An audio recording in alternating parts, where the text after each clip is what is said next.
Собранието веќе четврти ден одржува седница на Комисијата за финансирање и буџет. По образложението на предложениот ребаланс на буџетот за 2017 година, 4 дена власта и опозицијата водат жестока дебата во собранието. Иако сте сакале да прикажете буџет со нависоки капитални трошоци,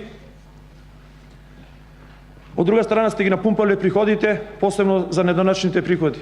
Веројатно изборите мислите дека ќе биде повторно ВМРО на власт, но што и да е.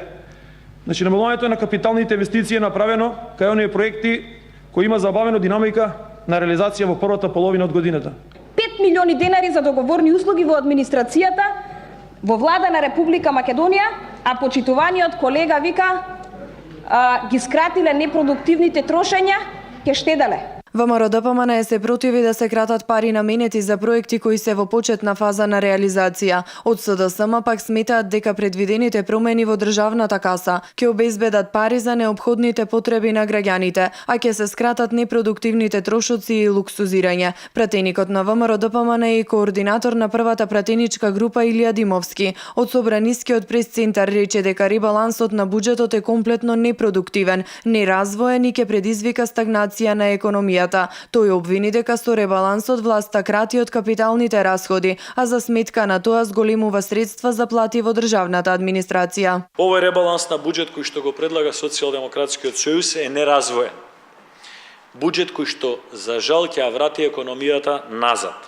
Лош е за граѓаните, лош е за фирмите, лош е за странските инвеститори, лош е за домашното стопанство, лош е за пензионерите, лош е за примателите на социјална помош, лош е за градежништвото, лош е за студентите, лош е за младите лица.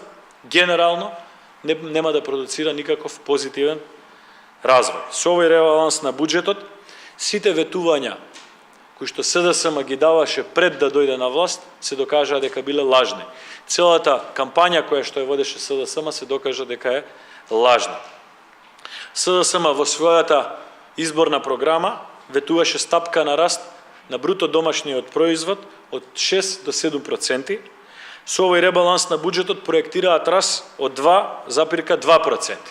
Дозволете ми во име на целата пратеничка група да кажам дека нема шанси да го достигнат овој раст од 2,2%. Пратеникот Димовски додава дека со ребалансот има предвидено нови задолжувања, иако како што рече сегашната власт кога била во опозиција постојано го критикувала овој начин.